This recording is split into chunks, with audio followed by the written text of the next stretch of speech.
方将可以邀请你来今天来为我们球赛开出第一个好球。来，我们请李安导演跟现场所有球朋友来打声招呼来。大家好，我是李安。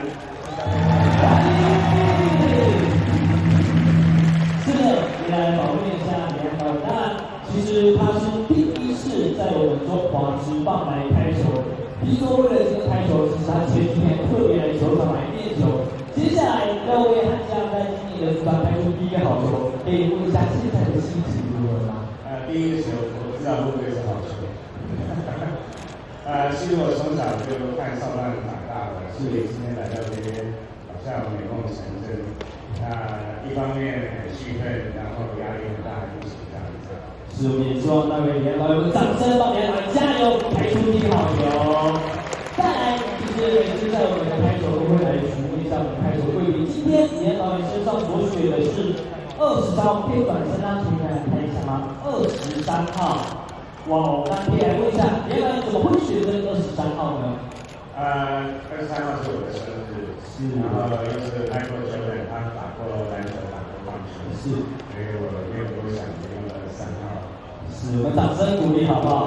打过棒球，打过篮球，有点双击，好不好？有关于天线有关这样。好了，那我们就直接邀请李安导演可以准备来帮我们开球。好，我们放一起欢迎李安导演就的投球位置，也准备来欢迎我们今天来担任我们的开球鼓手，欢迎富邦悍将的队长林哲瑄。来，开球倒数3、2，请投出。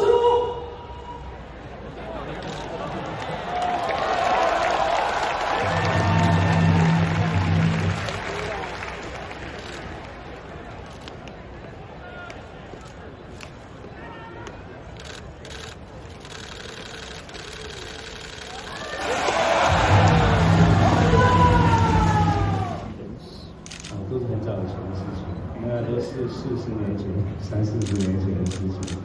因为我们的那个少棒起来跟我是同年嘛，我6年级的时候，那时候我们第一次拿威廉波雷的冠军，所以我住在台南的时候，全台湾都非常疯棒球，那时候看的非常的多，一直到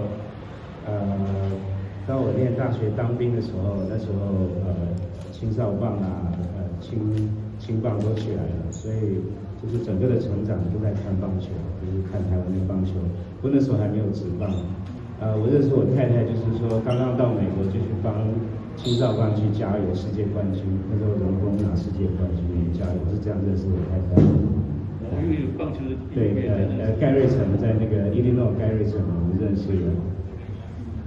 也是一个棒球奇缘。对啊，台湾长大的，尤其住台南的。